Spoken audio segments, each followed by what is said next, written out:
So we're here to talk about how we can better represent engineering in the media. And we have on our panel 3 people who are all in the media today. And the idea is that we want to talk to you about what we think engineers might be able to do better for us in order for us to represent you. I'm also a journalist, I should say, but also we want to hear from you how we can help you to represent engineering better. So let me introduce our panel. We've got Rob Bell. Rob is a broadcaster. He has done things like the Tube going underground for Channel 5, Engineering Giants for BBC 2, so he does mostly television. We have Geoff Carr, who has written at The Economist and been my editor, so he's the science and technology editor. And Katia Moskvitch writes for Professional Engineering magazine. She also writes for Quanta and Nautilus and used to write for the BBC. So all different audiences, all different kinds of journalism. And what I'd like to do is get them to introduce themselves and to introduce what they think about this subject of how we represent engineers in the media before we open it out to hearing from you about what you think we should be doing and how you can help us to do it better. Rob, why don't we start with you? Thanks, Sonny. Thank you very much. Hello, yes, my name's Rob Bell. I have a Master's in Mechanical Engineering. Now I mainly present television documentaries, engineering and science-based engineering documentaries, mainly on mainstream channels in the UK. So having been an engineer at one point, well, having been educated as an engineer at one point, I went away for 10 years and worked in other industries, as did probably half of 50% of the people on my course didn't go into engineering. But I've come back to engineering through my work in television, and I come back to it with a massive enthusiasm, more than I did when I was studying it, and probably a real awareness of engineering, much more of an awareness than I ever had before as well. Engineering is an entity, I guess. So from my perspective, I present mainly on mainstream channels, and it's engineering documentaries. Sonny mentioned a couple of them there. I think in that space, engineering does pretty well, gets pretty good coverage on mainstream television. Now the amount of airtime it gets might not compete with subjects like food or property or various documentaries, observational documentaries on aspects of the NHS, but it does all right, I think. So for me then the question becomes not about the amount of coverage it gets, but about what that coverage does, and could and should television and my role within that and others within that be doing something differently to better influence uptake of engineering later on. The kind of programs I'm involved in go out at between 7 and 9 p.m. on weekday evenings. So it's kind of popularist television. It's trying to get viewing figures, basically. Those are the important slots for the channels that I work for. So that it needs to be informative and entertaining, and sometimes that's at the detriment to technical detail and the depth of engineering that engineers probably want to see. And believe me, I get emails and stuff about that afterwards. And it is quite frustrating, but it kind of needs to be that way for what that space is.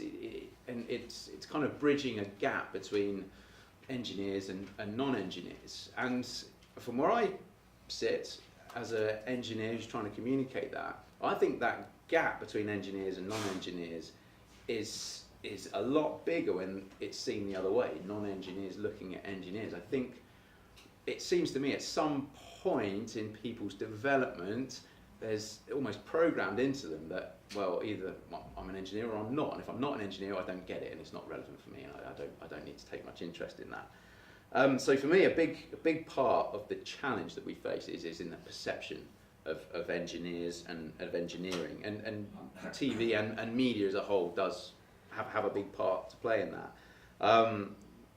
I think people of all ages and both sexes, I should hastily add, have an interest in engineering. They just don't know it because of the word engineering sometimes just turns them off because of that kind of pre-programmed, however that happens. And that perception challenge we faced was summed up brilliantly for me in a review that was written in the Radio Times for a series I did last year called Britain's Greatest Bridges. It was about bridges in Britain. And the opening line of the review said, "This is the sort of programme you find yourself enjoying more than you expect." It's a backhanded compliment maybe, but I struggle to understand, and maybe it's naive of me, but I struggle to understand why it's perhaps perceived as geeky or surprisingly abnormal, or this anomaly to be interested in an engineering documentary more than it is to be an avid watcher of MasterChef or Grand Designs or something like that. So there is a real, the issue for me, the challenge for me is in perception, I think.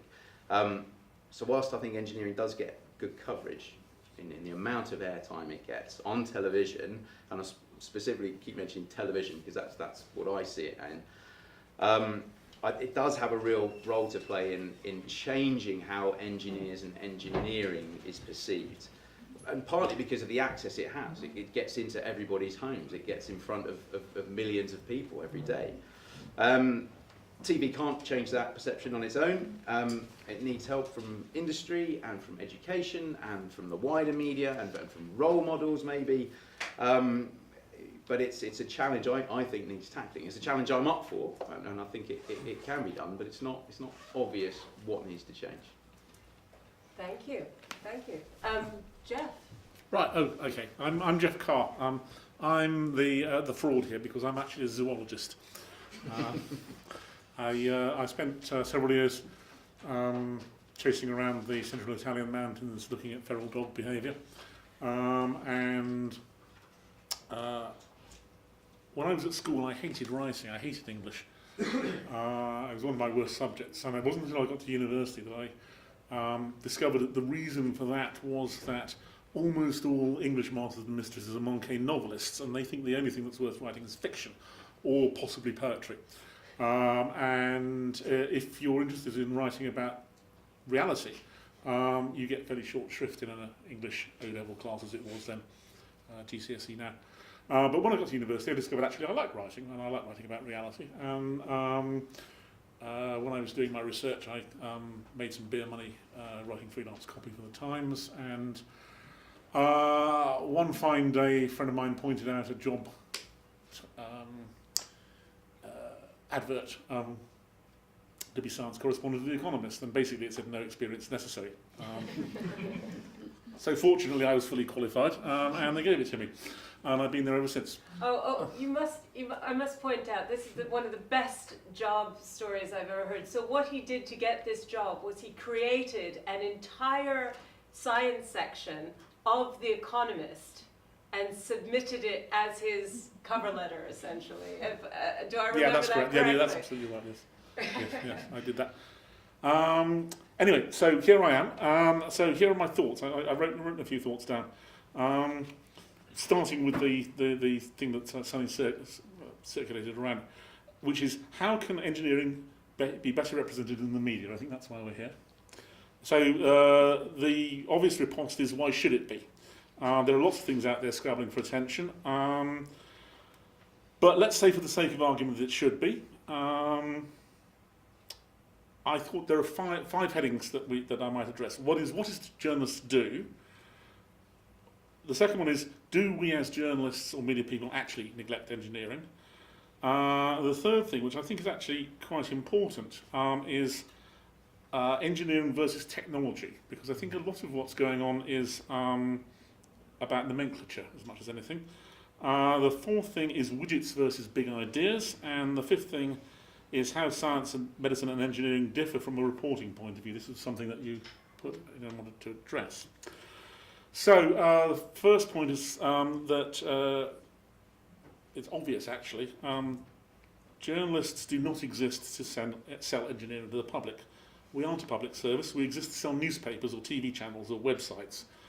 And we don't exist to get more youngsters into engineering either, I'm afraid. There is a very simple way of doing that, and I think it would work on 2 levels, and that is to pay physicists, physics teachers and maths teachers and computer science teachers, because there aren't that many engineering teachers, twice as much as you pay English teachers and history teachers. And that would have serve 2 functions. One, you'd get better teachers, and secondly, when it's the physics master who's coming into the playground in a Ferrari rather than the English master, the balance of what is cool and trendy might tilt slightly. However, we as science and technology journalists do want to write about engineering. Professionally, we have an interest in more coverage of it because it pushes us forward in the editorial meetings, and the more pages you have, the higher your kudos. So we have an interest, we specifically who write about these subjects have an interest in getting more of it. We just need to remember that we are writing for our readers and not for our sources. So, do we neglect engineering? I can only speak for The Economist here, but I went through the past 10 weeks of copies to see what we'd done. Now, my section has got 4 pages in it. There's normally 5 or 6 articles in a section. Some weeks there's only 1.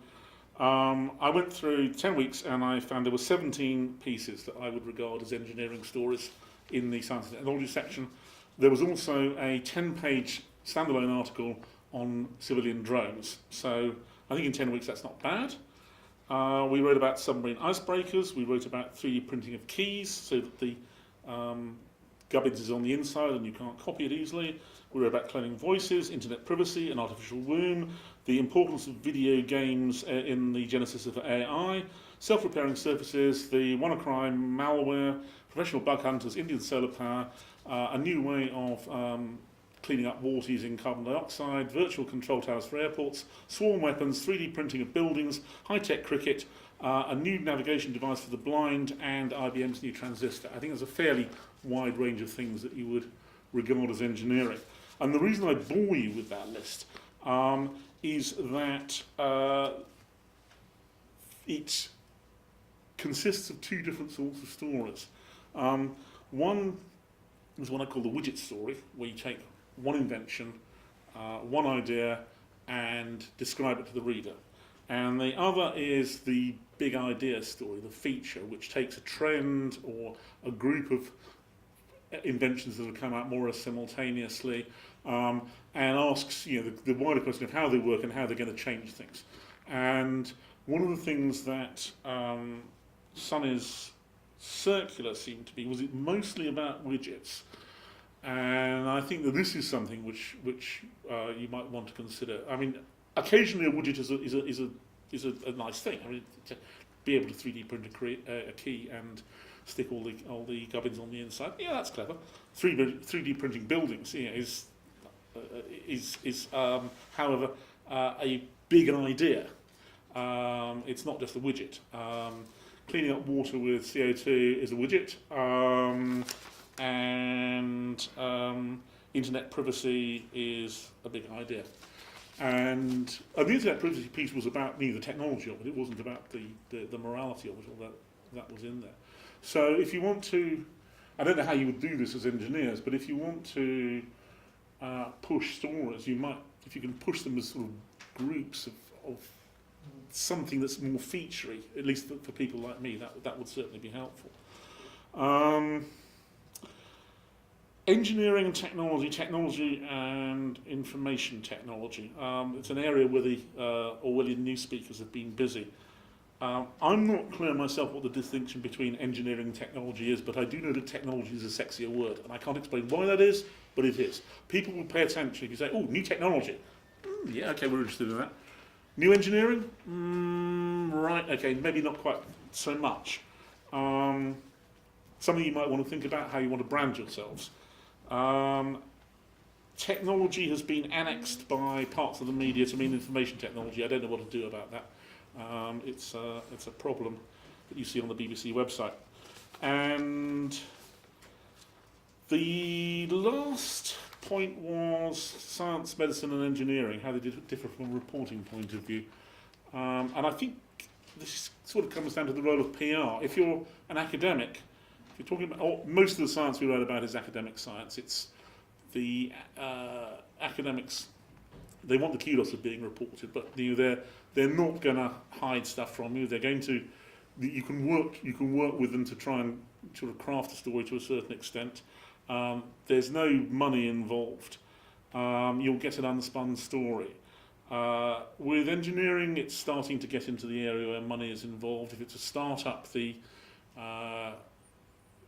person who's running it is very likely the engineer, but he'll be spinning the story. You can deal with that to a certain extent if you understand what's going on. If it's an engineer in a big company, you've almost certainly got some PR breathing down his neck on the end of the phone, and you're never going to get a straight story.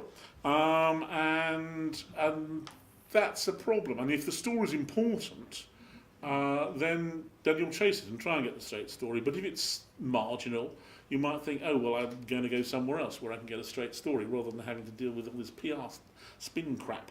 And I don't know how you get around that one either, but it's something that perhaps you should think about. And I've talked for far too long now, so on to you. Katia. Hello, my name is Katia Moskvitch and I'm the editor-in-chief of Professional Engineering magazine. I brought a few copies there. It's a membership-only magazine for the Institution of Mechanical Engineers, but the website is open to all. So even though we do write for the members who are engineers, the articles are more tailored towards wide audience. So we really believe that whatever we write should be engaging, interesting and accessible to anyone. Before that, I worked for the BBC for a number of years as a science and technology reporter. After that, I freelanced for a bit, freelanced for Geoff here. It was about 5 years ago. Worked for Nature magazine for about a year, and then for different engineering publication as technology editor for ENT magazine. And then recently in February, I was offered the editor-in-chief job for this mag. So, and I'm a mechanical engineer as well by education.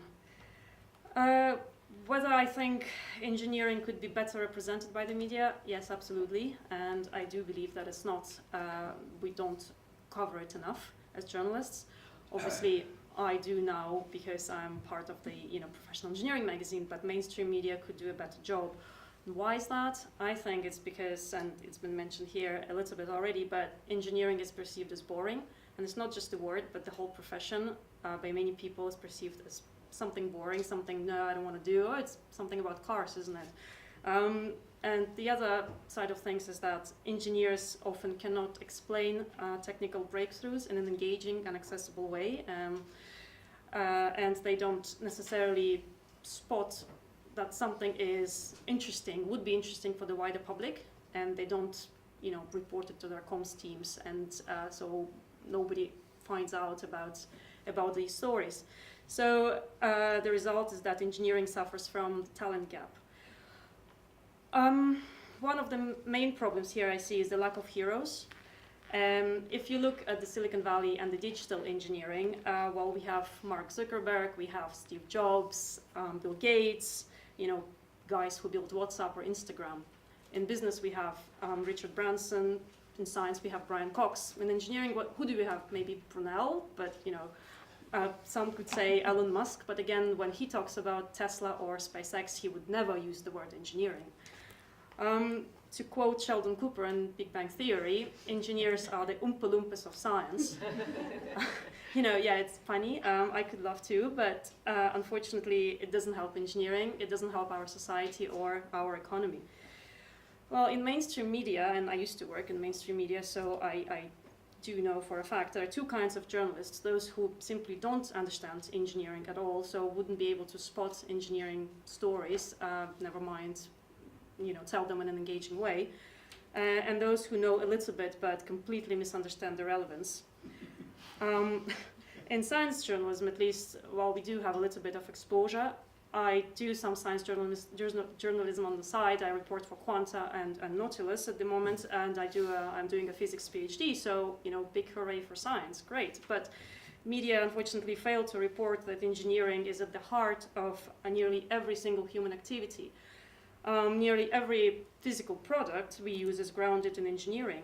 Of course, you could say digital engineering has transformed our lives, and it's true, but it's physical engineering that slimmed our smartphones and underpins the electric cars and built our wind and solar arrays, provides physical land for the Internet of Things. Again, in most cases, engineering is a team effort. That's another reason why I think there's a lack of heroes. Because when journalists tell stories, they do need heroes. They do need to tell their stories through the lens of a hero. It could be a loser, it could be a winner, but it has to be a hero. Engineering does not lend itself to that very easily. So, there are very often in engineering, the heroes are physical products. But again, if you look at it that way, even physical products, the range of physical products in physical engineering is much wider than, say, in digital engineering, and we do write about digital engineering all the time. But again, in digital engineering, you've got smartphones, tablets, TVs, VR goggles, and not much more. In, say, just mechanical engineering, you've got everything from jet engines to the tiniest tool. But if there are no heroes, so there is nobody to emulate and nobody to strive to be, and I think that's a big issue, because then we've got this big talent gap in engineering and in the UK and beyond. And I do believe that we as journalists, actually, contrary to what Geoff was saying, we do have to excite young people to go into engineering and to pursue these professions, because otherwise there will be fewer and fewer engineers. And on the other hand, so I've been talking about media a lot, but I do think that engineers themselves have to understand that they do have to spot their own breakthroughs, their own achievements, and work very closely with the comms teams. Actually, in the US, they do that quite a lot, not so much in the UK. And then report that to the media, alert the media to those breakthroughs and be able to tell the story in an accessible and exciting way. Especially, with the merging of physical and digital world, we are putting AI now in a lot of physical products. We are making lots of progress in material science, and so physical engineering is evolving just as quickly as digital engineering, really. For the digital world, pretty much anybody with a computer can, teach themselves to code. Now, with this merging between physical and digital, very soon, people will not need huge engineering workshops, but they will be able to just basically, create a code on the computer and then print it on a 3D printer. So the whole word engineering will transform, I think, and will be completely different, because we'll be able to print not only car parts, but entire rockets and ships and planes. So it will be totally different. But for us to get there, we need to inspire the next generation. We need kids to go to become innovators of the future, to get those 3D printers of the future invented. Because otherwise, there will be, as I said, fewer and fewer engineers. And unless we all want to take the blue pill and disappear into the matrix, we better find a way to excite the next generation and to get engineers to talk about their inventions, and to get the media not only to have science and technology editors, but also engineering editors, and to spot those stories and to tell them just as well as they tell, a story about a new gadget or a science, something in science. That's my view. Fantastic. Okay, thank you very much. So I'm going to start with one question, which is actually, I'm pretty sure, by the same person who actually led to us all being here. So he asked a question at the last conversation series.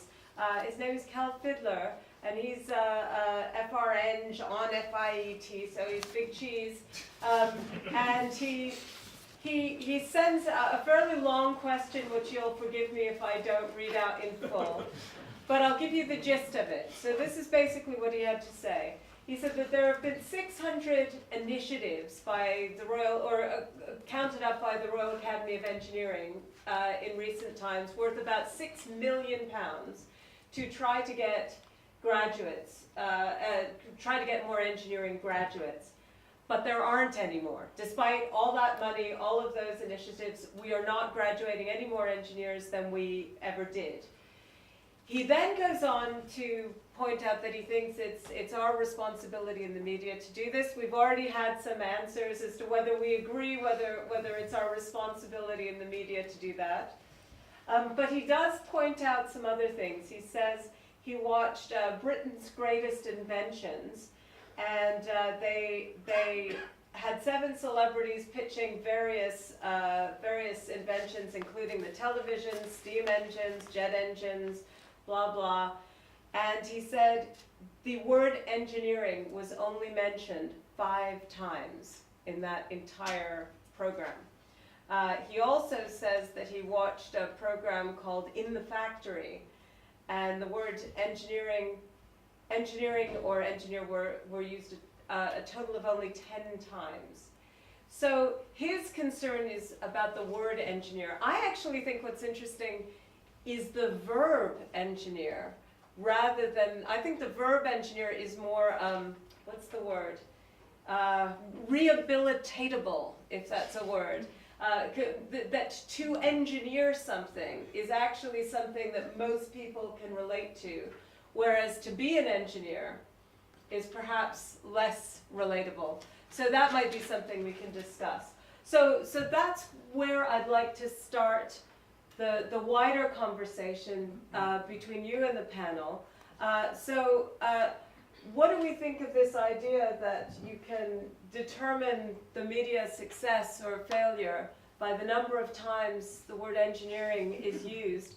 And is it not true to say that even if you don't use it once in, I don't know, Robot Wars or what's the Mythbusters or any of these kind of programs, that the whole ethos is actually about engineering and science and testing to see whether something really works.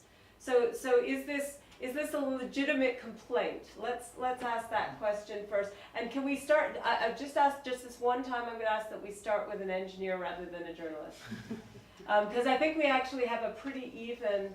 Actually, can I do the split again? Can I see? Because we've had a few more people arrive since I did. How many people in the room are engineers? Have an engineering degree of some kind? How many are journalists or in communications? How many of you are not these things? We've had David, who's in education. Okay, so that's basically everyone. So it's how many are both? Oh yes, how many are both journalists and kind of engineers-ish? Right. Okay. All right. So what do we think of this proposition? What do we think about how engineering is actually represented in the media? Is it a fair criticism of us that we're not doing it justice? I think Kim's wrong. I think the more you talk about engineering, the more people realise they didn't like it. I mean, people have a free choice when they choose what they're going to study at school and then go on afterwards. And 93% choose not to choose those subjects. So I think the more you tell them, the more you're going to put them off. I'm delighted that the word's not mentioned, because I agree that with some of the speakers here that it's a word that's just got so many connotations that I don't like it. What I find interesting is doing it the other way. I do quite a bit in schools and stuff, trying to promote STEM subjects, and doing it the other way, showing them something, going, wow, cool, brilliant, and then like, you don't have to tell them this is engineering, but you then slip it in afterwards by saying, well that's engineering, that's fire engineering, or that's sound engineering, or whatever it might be. And oh wow, it's just that they have no idea. I think it's an example of engineers being terribly precious, that they think they're better in some way. Yeah, maybe. Sorry, we have roving Paula is our roving microphone, or is in charge of them. So if you can speak into the microphone. So, well, yeah. Picking up from that, I think, well, in my opinion, it's that it's not even mentioned. I don't remember being in school and anyone ever saying that engineering was a subject, and there was so much focus on free sciences and maths. But my dad's a mechanical engineer, and I actually did chemistry undergrad and have now switched to chemical engineering for my PhD. But yeah, I think that's also part of the problem, and I was partly picking up on what one of the speakers was saying, that it's not even really ever mentioned that it's an option, and I think that's part of the problem.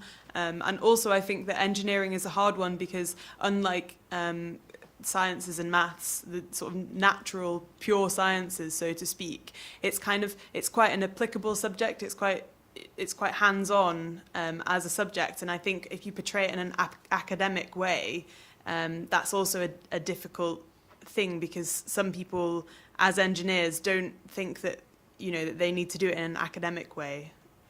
Does that make sense? Yeah, that's very interesting. I was involved with a project some years ago to try to get women into STEM subjects in general, but also in particular into engineering. And what we found is that we couldn't really pitch engineering as being what, because we were looking at 15-year-old girls. What we wanted to do is get them to take the right A-levels, because if they didn't take the right A-levels, it was all immaterial after that. So we were pitching at 15-year-olds, and we had to suck them into physics, because physics was the one thing where if they didn't do physics, then they couldn't do, well, I mean, I guess chemical engineering might be an exception, but you basically couldn't do engineering.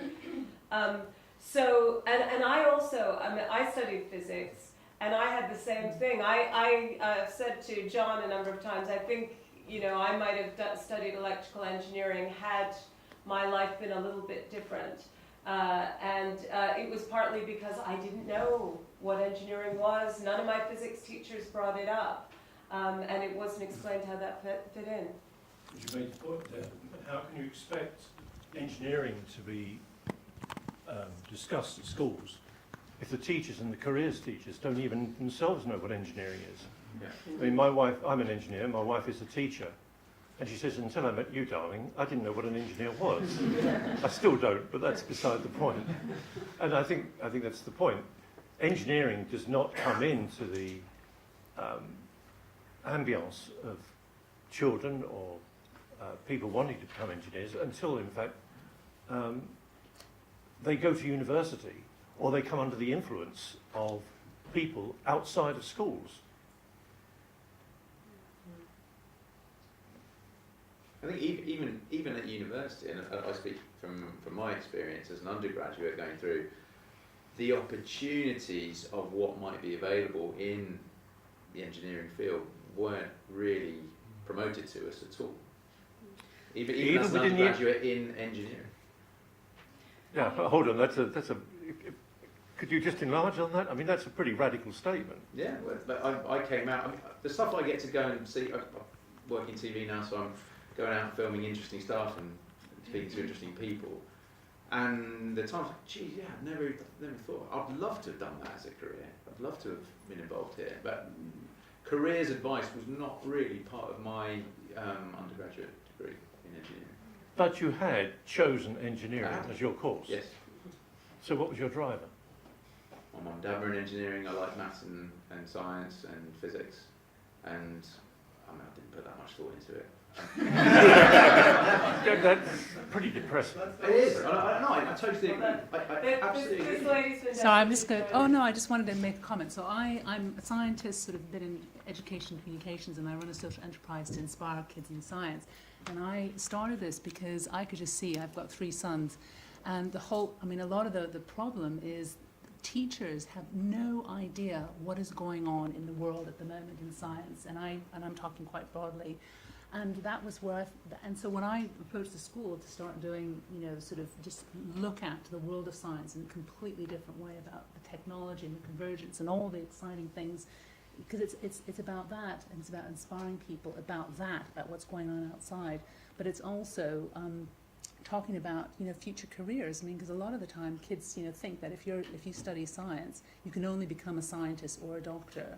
Engineering never enters the lexicon, and because I'm involved in a professional sense in in the health technological sort of innovation sort of sphere, and of course engineering is at the heart of so much of what is going on in the technology arena and science and everything else, but it's never talked about like that in any sort of way. Okay, now before we get too carried away, we also need to get back to the media, right? And how and how the media, because this is a problem we all know. This is a problem I think that comes up regularly in conversations with the Centre for Engineering Education, as you can imagine. But what we want to get back to is, what can we as journalists do? You've got the microphone, then John afterwards. If I could wait, sorry. Let Katia have a word in, and then you. Yeah, that's the thing. I think that's why we need to use the word engineering as often as we can as journalists in the media, so that whoever's watching those TV programs, whoever's reading us in the mainstream media, is hearing that more and more often and associates, you know, that's a space rocket. Well, that's engineering, behind it. It's not just, something going into space. I worry about being conscripted into some external project like this. I mean, I think that it's slightly dodgy in terms of one's impartiality in reporting things, and B, it's likely to be counterproductive, because if you start banging on in a propagandistic way to people, they're going to react against it. I think you should just present the goods as they are, which are fascinating. I mean, I think we all agree that engineering is a fascinating subject, and that presented in the right way, people will simply engage in it. They don't have to have it be beaten over the head to do that. If we're failing as journalists, I would say it's because the intellectual composition of the world set of journalists doesn't match the intellectual composition of the world set of readers. Your journalists, seriously, I mean, journalists tend to have arts degrees. It's rare much rarer to find a journalist who's got a science degree. To find one with an engineering degree is almost unheard of. We found none in this audience. So you have to overcome the prejudices. Prejudice is perhaps too strong a word. The set of interest of the news editor or whoever is making the ultimate decision about what goes into the paper, who's probably someone with a PPE degree from Oxford or something like that. On that subject, I remember coming for an interview at the Economist. Yes. And I interviewed with you, and then I interviewed with the business editor. Yeah. Now this was 20 years ago. Right. And at the time, I remember him saying something about when is artificial intelligence ever going to be any good, or something along those lines. And I said, I thought quite fairly, you guys keep moving the goalposts. Yes. One day you say when it can play chess, it'll be good. And then as soon as it can play chess, they say when it can do this other thing and this other thing. And I mean, from what I said, the answer to your question is when it can replace the business editor of The Economist. Indeed. Sorry, we have a question here, and then John.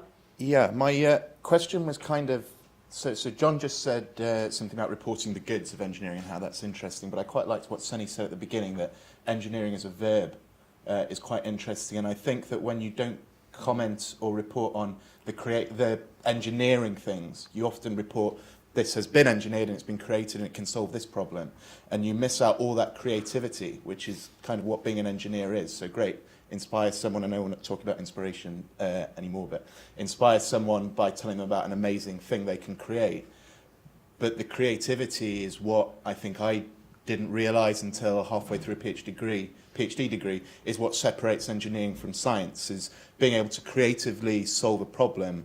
And you've almost got a discipline there that can attract people that are artists. And I just wondered whether there should be, not a mandate, but whether there's a place in the media to report on the actual creative process that's led to an outcome. And that outcome, may save the world, but the story that led to it can be just as interesting often. I was going to make a very similar point, because I think actually what we see Rob's story of good at maths and science and hence doing an engineering degree, rather than actually engineering degrees attracting, well, both that sort of people, but actually showing a more creative side of people coming through, is a big problem. And that does perpetuate all the way through, often to the way it seems it's reported. I totally agree with Geoff, there's an awful lot of engineering stories out there, but they're often attributed to science or to scientists, or even some of the people who work in the faculty here often go by material scientists or other sorts of badged as scientists, as if it seems in a way that engineering, and we have our own identity crisis with engineering. I'm surprised we've gone this long without someone talking about engineers being people who fix boilers and washing machines. That usually comes up in any sort of conversation like this, of the misappropriation of the term engineer that we struggle with, as sort of, I think the gentleman at the front talked about his arts being precious, and I very much agree with that. I think we should be far more inclusive about what engineering means as something we should do, and actually see it as a much broader community of people, and instead of this sort of little clique of people that we want to think of and to keep precious. But this idea of creativity is what we need to sell, and we need to put somehow, I think it comes from us, but through you sort of you guys of how we can sell that to the public, and that change in image that needs to come from right the way through. But I would argue that if you think about who is the person who makes us think about creativity and engineering more than anyone, I would say it's Steve Jobs. Steve Jobs is the person who kind of in the consciousness. And what did he do? He sold it himself. He didn't need the media to sell him. He got up on stage and taught engineers about how to sell what they do as being cool, as being creative, as being interesting, as being connected to the real world. Now, we're not going to find another He managed Steve the Jobs. media very well, to be fair. Yeah, absolutely. As does Dyson, yeah, but he... Yeah, no, okay, you're right. I mean, he did manage them, but he hated the media. But what I want to say is that came from him, right? I mean, the way we perceive technology as being cool now, in a way. No, I think it predated. I think it predated Jobs. I think actually, surprisingly, it started with Gates, although Jobs took over from him, and Gates went off on a different pathway. But I think the idea that there was something cool about information technology, surprisingly, in the way that the company has turned out, began with Microsoft. But Gates wasn't cool; he was rich, right? I mean, let's be honest. But sorry, I'm hogging. Sorry, there was someone. Sorry, Kim, you have the microphone, and then back there. Yeah, I think just expanding on what's been said here. I'm from biochemical engineering, and one of our issues is just getting people to understand what those things mean when they combine biology, chemistry, and engineering. Because individually, they're enough of a challenge for a lot of people. And what we focused on is getting people to understand the problems that we're solving. And I think that's where there's an opportunity to contextualise engineering. Is that what are the problems? It's about getting a vaccine out quickly, about biofuels. How do we solve these are huge global problems, and what are we doing about engineering solutions to them? So I think when we talk to school kids, when we say this is what we're trying to do, we're trying to get algae to do this to solve that problem. This is the problem that we've identified, and then people start to go, oh really? That's why you're getting into it. Yes, we're getting into it because there's a massive problem, huge issues, and over the next 20 years they're going to become critical issues, and we're trying to find the solutions to them. And I think that's where there's an opportunity to say that in the process of meeting these challenges, this is this person's role. That person's a scientist who develops this solution in a Petri dish, but if you can't make it on a grand scale, you can't solve a global problem. So it's about contextualising things, and I think that's a real challenge for the media right across the board, is being able to give enough background to explain what the actual, how complex a solution can be. But I think engineering really fits into that, and using the term engineering solution is quite critical. Okay, first of all, can we pass the microphone? So can you pass back to there, and have you got the mic? Okay, can we, but I'd just like to say that thing about process, just for the panel, right? If we take Kim's point about process. So we talk about pharmaceuticals, we talked about drugs being tested on, here's a promising new drug, blah, blah, blah, that may come to fruition. But we don't talk about how we go from being in the lab to actually being a product. I didn't know I have to say, I'm now technically a member of the Department of Biochemical Engineering, had never heard of it until I came to UCL, had never heard of the subject. So you always have to remember that the science editor of The Guardian for a very long time was a man called Tim Radford. Tim had an English degree, actually. He was an exception to the rule that people with arts degrees don't necessarily quite get it, but Tim got it perfectly. But he also had a little bit of paper over the top of his desk when he was typing, which he looked at, and it said on it, remember, no one has to read this crap. And so the question you've always got to ask yourself is this something the reader wants to read? Now, partly that's a mixture of how well you write it or film it or whatever, edit it, and what it actually consists of. So I could certainly write a story about the process of the process of engineering something, if that was the purpose of the story, and I could write it in a way that I think that people would like to read. But if I'm writing about something that's an engineered product, by the time you've written about what it is, what it does, and how it works, and I think that how it works is important because a lot of people miss that out, the how you actually get there is just too much for the reader to bother with. You can write a story about how it's done. You can write a story about what the thing is, and mostly you're going to want to write stories about what it is. Occasionally, for a piece of variety, you'll say, "Yeah, here's a bit of salt and pepper. This is how you do it. This is how you actually do this engineering thing." And that's going to work occasionally, but people aren't normally going to want to read that. And they read it once a year. That's probably enough. Interesting. What do you guys think? How do we get out that process? I mean, because it's true. I actually agree with that, because I never write about the middle bit either, so I'm no better than anyone else. And again, I speak from a television perspective. If it's not visual, forget it, we're not interested. Because you can't... You mainstream television, between 7 and 9 p.m, channel's not going to want to have stuff up there that isn't getting people going, wow. Sad, and it's sad enough as that is, which is why anything, I'm so glad I'm not trying to present information technology, because it's not, maybe I'm biased, but for me it's hard to make that visually interesting. The results, great, interesting, but the how and that process, from a television perspective, it has to be visual. Katia?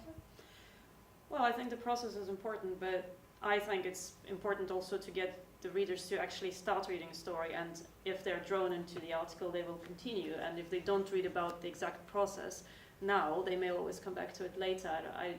I don't think it's such a big problem if they don't actually read the middle bit about the actual... No, but the question is the kind of story. So in my kind of list of things that we might end up discussing is, so I was saying that when I write, I end up writing about things at the prototype stage. So essentially at the university lab level, the startup lab level, here's something really cool that somebody has made or somebody thinks can be made and has done a little bit of a demonstration of the practicality of it, and here's some implications of it. And then it goes into a big black hole of nobody cares. So for instance, optical computing, which is something I used to write about when I started writing for The Economist, for a big load of years, nobody cared because it was all about the engineering of it, right? It wasn't a new thing. Everyone had heard of optical computing, but it wasn't a product. So it wasn't something you could buy and could have in the product gizmo pages. There was this big stuff which is like, how do we make the lasers smaller and smaller and smaller and cheaper and cheaper and cheaper till it gets to the point where you can actually put it into a system? So that is the nub of where the problem is, and I don't, as I say, I don't have the answer. Yes. I think it's also partly how the media is set up. I mean, you look at a newspaper, you've got 2/3, if not 3/4, dedicated to news. We're all talking about process.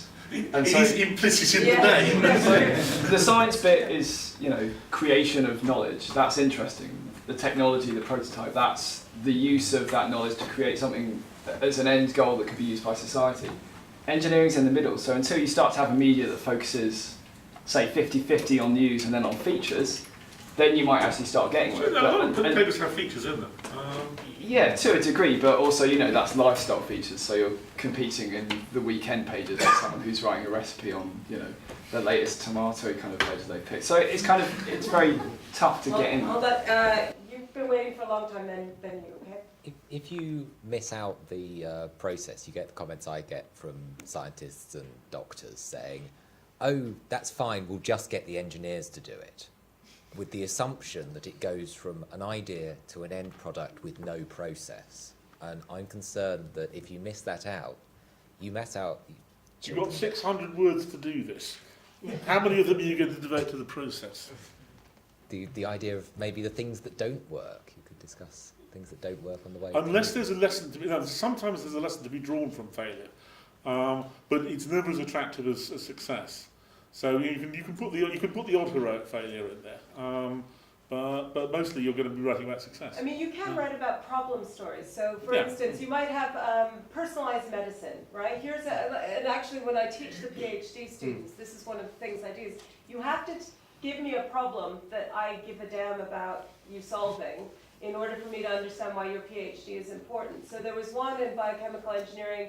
And I finally got it out. If we want to do personalized medicine, we have to solve this problem, and this process that I'm working on will solve that problem. As soon as you can formulate it as a problem that society can understand, then suddenly it's the starting point for a news story, Yeah, right? If that's you right. can solve that. But the problem is that the engineers generally don't do that. So maybe this is where we can sort of reflect it back and say, what can the engineers do for us? Although I'll take yours because you've been waiting for a long time. Can you pass your all right, so you go first. Actually, that's quite timely, Okay. because I was going to talk about that. Incidentally, it wasn't Bill Gates or Jobs who made it sexy. It was Brains in Thunderbirds in my time. It's very interesting that two engineers on the panel felt a personal obligation to promote engineering, but the scientist on the panel, Geoff, you didn't. And I wonder whether that's due to a sense of loyalty to your professions. And I wonder whether we engineers that aren't in the media have an obligation to do something about this. Because I'm a boring engineer, I've got on my hand British Standard 8611, which is about ethical design and applications of robots and robotic devices.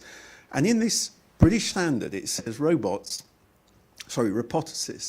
particularly those who conduct research, should work responsibly and encourage others to do likewise, which includes taking the time to contact or correct reporting journalists in the case of noting erroneous accounts in the press. And I thought that really struck me that British Standard was telling us what our ethical obligations as engineers were. Yes, back. We talked about different kinds of stories. Could we talk about different kinds of audiences? Yes. We're kind of assuming that everybody who picks up The Economist will read the science pages, and I'm presuming that's not the case. So when we're... It's actually not far off the case. Okay, well, that's interesting. I don't know that. So if you could articulate... I mean, none of the sections is read by everybody, but the science section is one of the most read sections in the paper. Okay, it's more widely read than all of the politics sections, except for the United States. Okay, that's fantastic. Didn't know that. TV and, I guess for professional engineer, we've got the answer, but for TV, what's the view there? Who watches the engineering programs on TV? Depends what channel I'm filming for. And it depends, and it does depend massively what night and what channel you're on. So Channel 5, at the moment, which I'm doing a lot of engineering documentaries for at the moment, are going after, proactively going after kind of ABC ones a lot more than they have done previously. Trying to pull people away from BBC Two and Does from Channel everyone 4. know what an ABC One is? Okay, this is media jargon as opposed to engineering jargon. I don't even know It's what actually it means sociology jargon. Sociology jargon. In any case, so it's basically rich folks. It's just slightly higher educated. It's non-poor folks. Non-poor folks. My mistake. My mistake. So anyway, Channel 5 are trying to shift from their Big Brother tabloidy type image to compete with BBC Two and Channel 4 in terms of their factual content, and it's working really well. They're getting more and more people, and they're getting more and more credibility for doing that, which is well, great for me. Because I'm never going to work for Channel 4 because that has its image and that's not my kind of image. But it's also great because you're going to get some people who are still hanging on, who aren't though, who didn't come to Channel 5 for this engineering documentary, but they've come across it anyway. And like I kind of said from that Radio Times review, from the kind of feedback I get from people who are not engineers, it's tweets and stuff that you get when a program goes out.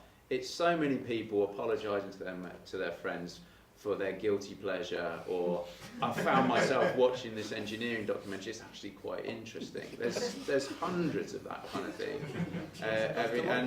and I take the time to individually reply back to them each time, saying, "Don't worry about it.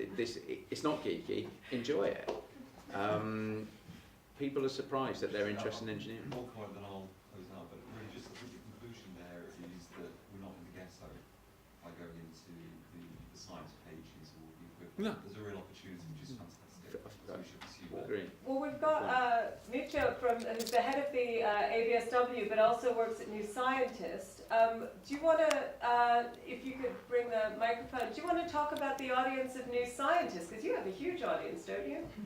Yeah, we have a big audience, but I guess we're also going for the, not ABCs, but for the general audience. We're going for an ordinary person out on the street or someone commuting to work, and we want them to read a magazine. It's kind of difficult because you know, you have to assume that they don't know anything about a subject, so you have to really kind of write it in ordinary language. Engineering, I've been at the New Scientist for about 2.5 years now. I don't think I've heard word engineering once. I mean, we have technology sections, so there's technology, there's innovation, there are inventions, but engineering doesn't really feature that much. And I think engineering itself probably has a PR problem, because people don't know what it is. And maybe there should be more, you know, from the engineering community, more kind of concerted PR efforts into you know, pushing what they do and who they are in the media and the public in general. I think that's a really good point to move on slightly, if I may. I'd like to talk about PR, and I'd like to talk about the sort of machine that we as journalists come up against when we want to cover a story. Because that's something, so I have a particular favorite PR person in the world who works at IBM Almaden. And the reason he's my favorite PR person is whenever I would go to IBM Almaden, he would say, who do you want to speak to? He would organize it, have anyone, and he would say, oh, you get on with it, Sonny, you go talk to whoever you want to talk to, have whatever conversations, as opposed to the guy from Bell Labs, now I know I'm going back in time for some of you, who would insist on sitting in the room and just getting in the way of me talking to the scientist or the engineer. Actually, it was an engineer. See, I'm doing it too. I'm saying scientist and I mean engineer, and wouldn't let me talk. Now, first of all, let me ask you guys: is this a problem that you find that you cannot get to the engineers, especially within companies? I mean, university people are different, but within companies, is it tough to talk to the right person? So, I mean, I think we probably were dealing with the same person at IBM, actually. It depends on whether it's a big or a small company. And when I'm personally writing these stories, I tend to be dealing with startups. I have colleagues who deal with large companies. Whether they have that problem, I'm not quite clear. But I have had problems where you know somebody's sitting on the line when you're talking to a large company rather than when you're going out and visiting them. And then you never feel you're getting an honest answer. You might be getting an honest answer, but you never feel you are. You know, my first request to PR people would be don't do that because it's counterproductive. Katia, what's your experience with this? Well, it depends, really. I mean, when I speak to, say, IBM, there's a very helpful PR person, and he would always organize everything, but he would always be, if it's like a phone interview, he would always be there on the line listening in, but he doesn't interfere with anything, so I don't really mind. But of course, whenever when I try to reach out to people on LinkedIn, directly to engineers, and say, I send out 20 direct messages on LinkedIn, and maybe 5 of them will come back, and out of those 5, 3 will probably say, I have to go through my press office, it will take a week, and maybe only 2 out of 20 will give me some kind of direct quote. So we have a bunch of other journalists in the room. Mike, what's your experience? Wait, just wait for the mic. Sorry, I should have been saying this more often. I don't know if you're recording it, because I'm always very loud anyway. Geoff made that comment at the beginning of getting through companies. I mean, I once had an amazing telephone call. I rang Marconi, and the guy said, "Oh, I know who you should talk to. It's Will. Go on, here's his telephone number." What? I fell over. But one company, the companies can make a lot out of it. One company that's easy to get into, I find, is Rolls-Royce. They will put me in touch with an engineer. I can happily talk to them. But this is a problem with talking to engineers in companies, partly because they don't want you to know, because it's commercial. And you're always dealing with commercial things. I understand why it happens.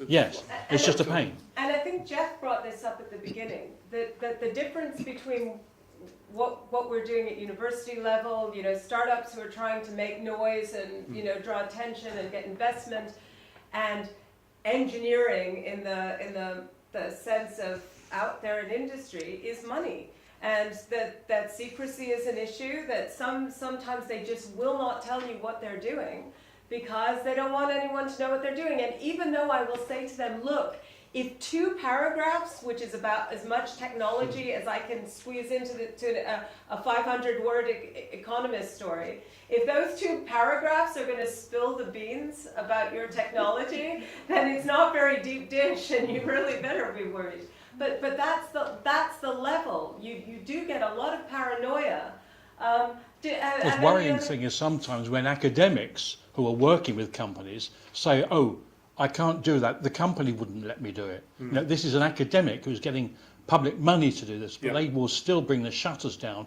I think quite often they're doing it as an excuse not to talk to you because they don't want to, but you know, they will throw that one up. Now, coming back to the TV angle, there are actually ways of dealing with this issue of companies, is putting it on TVs. You know, those series of programs a while back on knocking down a jet engine and putting it back together again. I mean, that's process, it's problems, and it's engineering. That's a really good way of putting that sort of thing on TV. I'd be really interested to know. Sorry, Sorry, mic's off. This mic's off? Okay. How do we switch it back on? Is it? Press the big button on the front. You need an engineer. Is that the button? Oh, this button. It's on the side. I'd be interested to know how often it is you are approaching companies and how often companies are approaching you. What's the percentage of your work? Because my experience has been you only ever call me when somebody's died. And so that's the time when I'm going to be really coy about telling you whether you can have access to Fred or Jim, whatever it is, because you're just going to cause trouble and I'm going to get into trouble in my company.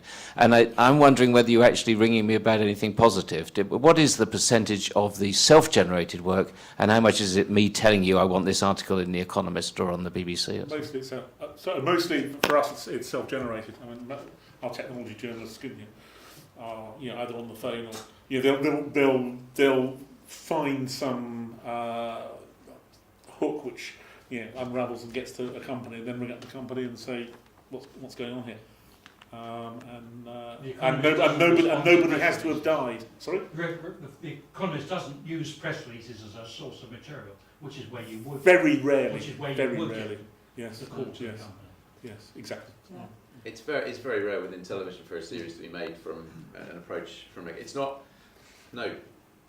Within engineering, I don't know of any of the programs that I've made that have been as a result of a company, an engineering company, approaching a production company or a television company with an idea. But it does happen, and there was a series on Channel 5 again about the National Trust recently. 6 parts, 1 hours, of which it's basically a 6-hour promotion for the National Trust. That was the National Trust who came up with the idea, that their PR team who pitched it to a production company, pitched it to Channel 5. Okay, so I have a question for the journalists in the audience. So on this issue, are there any, because I don't think this applies to you guys, do any of you write stuff that's more newsy about products, like about video games or programs or gizmos as they're coming out, sort of that kind of technology stuff? Even cars when they come out. Nobody, because that's the one place where I would have thought that people, I mean, because I would never work from a press release. Apart from anything else, I have no value to you if I'm bringing you a story that's already being sold by a PR company. Well, at the BBC and the technology desk, we constantly were receiving press releases, and we would constantly, well, we wouldn't, of course, rewrite the press release, but if there is something interesting, we would go back to the company, but we would use that as a springboard for a story, and that wasn't a problem at all. It wasn't, all the stories weren't like that, but very often. But to what level, I mean, would you actually go back to them and get some real depth? Oh, absolutely. We would then go. And they would be helpful with that. Yeah. And you would actually get to talk to scientists and engineers. Yeah, absolutely. But within the company. Yes, within the company, and it's not necessarily going back to the PR company, but going straight to the company themselves. So. Yeah. Anyone else have a view on the PR side? I'll probably put a number on this, just having worked. So having worked in Brussels a little bit, just to get a little bit of imagination going. So the EU Horizon 2020 right now, that EU is running, that we're leaving, but just to put it, is about 80 billion. and all of those projects has about 4 to 5% required to be for communication and route to market, and to try and influence that it doesn't just end up on a shelf. So all of that money needs to go into venues, media articles, websites, anything, any type of communication that puts the message out there. That's what EU wants. So 80 billion, 4%, that's the amount of money over 7 years that is being spent on PR for science and engineering. Well, let's actually, seeing as you brought up the EU, one of so we've talked about the word engineer, and we've talked about the difficulty in getting people to take engineering seriously. Now, we know that this is also a cultural phenomenon. So we know, for instance, that you don't need to ask Germans to take engineering seriously because it's part of their culture. Do we think there is a difference? Maybe there are people in the audience who know whether engineering is covered differently in Germany than it's covered here, or that there may be other examples. Germany is the example that's always given. I mean, I remember going to a conference. I can't remember whether it was photonics or robotics, both of which are are fields that I've been involved in. It must have been robotics. They had like the German equivalent of the BBC there with a big camera crew, you know, at a conference. I mean, an academic conference, not Robot Wars, but proper academic conference. I guess you might get local news showing up for something like that, but I can't really imagine national news showing I'm no up. expert on the German education system, but I have the impression that the idea of engineering is introduced when you're still at school. Through the gymnasium, so we don't have that problem that was several people described. If you come to the end of your A levels and you've got no idea what to do with them, so you just go off and do academic science at university. People are introduced to the idea of engineering when they're like 15 or 16, I think, and so it's part of normal life, part of normal intellectual life. And presumably that has huge consequences for the rest of German society. So in that sense, it's the equivalent of as the media always says, we just reflect the culture, we don't make it. Yeah. Yes, Since you I still have your mic. Yeah, so I'm half German, and I've got two cousins that are engineers in Germany. So it is considered quite. It's an important occupation. So you're Herr Engineer. You're really it's respected. Yeah. And second, I think also Germany hasn't done the transition yet that a lot of other countries in Europe has done, which is to go to a service economy, meaning media, music, all sorts of. They're still seeing themselves as an industrial nation, and therefore with industry and that viewpoint, you naturally, I think, has much more of an acceptance for engineering, and it's seen as something good, something that kids want to do. I don't know, though. I haven't lived in Germany, so. Okay, can we pass the mic down here? So we're going to take the last few points here. I'm told we want to wrap up in the next 5 minutes. So if you start waving frantically at me if you want to make a point before. Okay, go ahead. Yeah, I actually did the engineering here in UCL 25 years ago, and then I worked all across Europe mainly, but across the world, and I came back 5 years ago, and there's absolutely a difference in how engineering is valued here. I was shocked at the way the media was treating engineers, and I joined EE, and I can tell you we kept on saying the word engineering for 5 years non-stop. Our CEO said we're taking telecoms back from the lawyers and back to the engineers, and we would keep repeating that internally. So there's a huge perception gap. I mean, if you look at the most famous BMW ads in the UK were in German, Vorsprung durch Technik. I still remember those from my youth. It just shows you the point.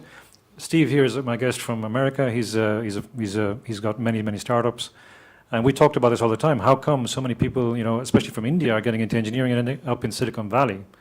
And Steve, your point was that engineering is much more valued. So that's part of the problem. I think the media is quite cynical here towards engineering, not towards science, but towards engineering, which is changing a little bit. We just had a massive revolution in engineering here in the last 5 years in connectivity. Nobody's mentioned it. I read The Economist every week. You haven't mentioned a single word about that. I'm not sure what you mean by connectivity in that sense.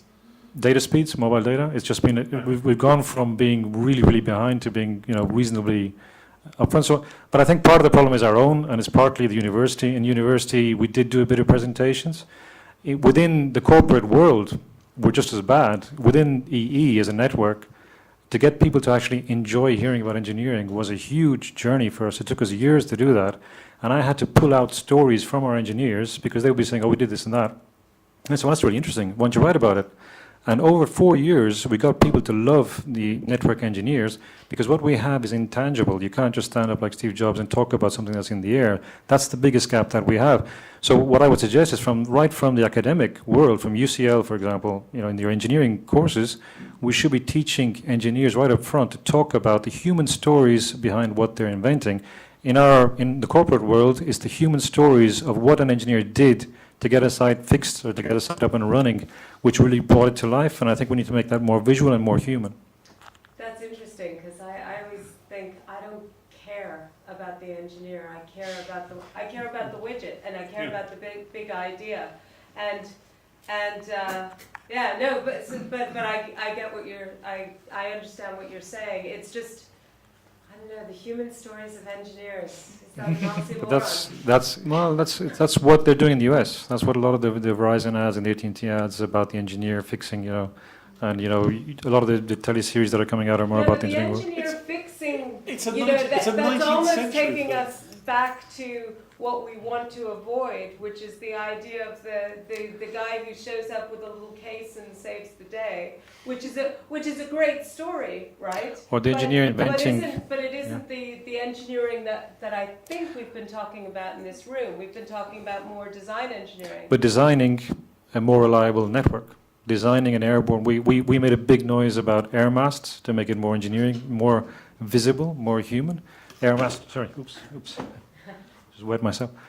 The whole story of that exact issue about, yes, but engineering is all about fixing things, so that means that we're recognizing something's going wrong, which means we shouldn't talk about this publicly. That's something we need to fix. But the point is you can engineer better solutions to make things more reliable by being innovative and creative. And it's the human story about the guys who have the brilliant ideas to do things much, much better and protect people's lives or protect people's livelihoods is something we can do a lot more on. Yes. Well, what I'm trying to understand, and people have mentioned pro and cons of using the word engineering, and I still think that, again, contrary to what you, Geoff, were saying, why don't we just use the word engineering to label, if we are writing about engineering, why don't we just say engineering? It's not promoting it in any bad way, but it's basically just calling it what it is. If we are using it, if we are going to be using it more and more, and if new scientists say is going to be using engineering instead of innovation, or at the same time as innovation, because in the end of the day, then we'll have to maybe change.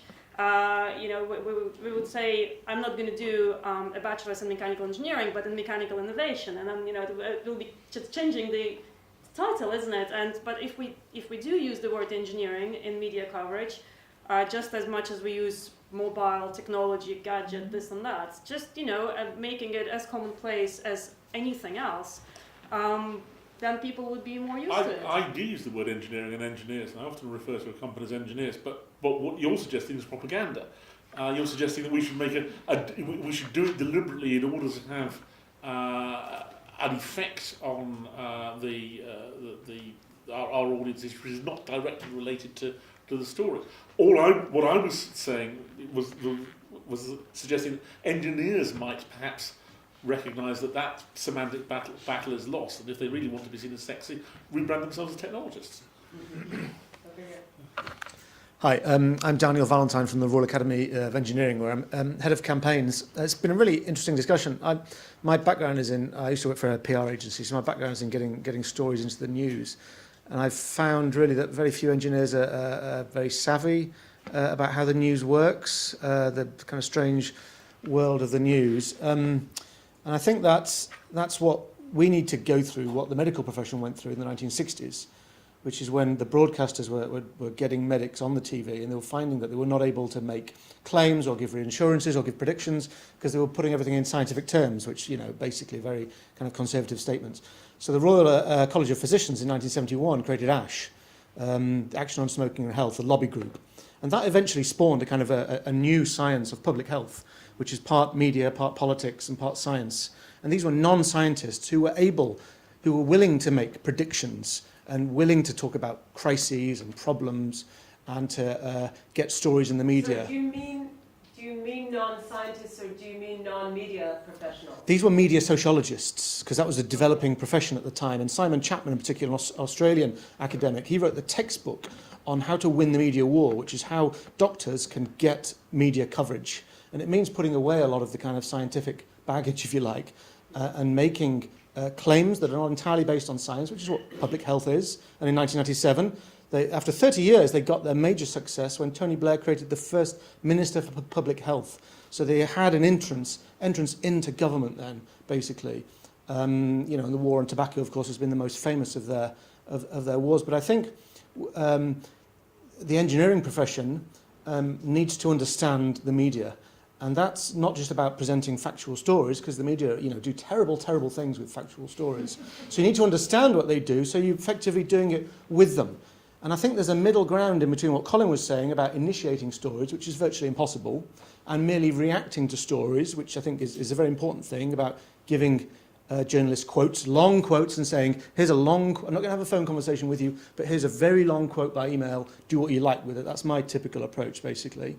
But doing it within 10 minutes, because they'll probably have emailed 5 or 6 people at the same time. But I think there's a middle ground, which is taking an existing story and giving them a new angle. So there's an immense number of stories at the moment that are crying out for engineering. So there's a Grenfell Tower, which is basically an engineering problem, an engineering tragedy. And the media are so desperately trying to make bricks without straw that they are trying to manufacture news, and they're asking ordinary people on the street, what do you think about this? What do you think should be done? And, it's terrible what's going on really with the media. It's crying out for an engineer to say, this is the problem, this is the history of that building, this is how many buildings we've got, because there's so much guesswork. And the other thing is security and terrorism. So terrorism the fight against terrorism is predominantly technological and predominantly technology. And, we're going on about racism and inequality and all of these avenues that we're rushing down and getting depressed. Whereas there is, so the crisis in the NHS, the crisis in schools, these are much of the solution that other countries have found, whether it's Singapore or Hong Kong, are technological solutions. And we need to be more interested in the media, and we need people trained in our organisations who can place stories and work with journalists and realise the pressures on journalists and what a story will become, so that you can help co-create that with the journalists. Because that's what I've found tend to be doing with journalists. I'm collaborating and co-creating.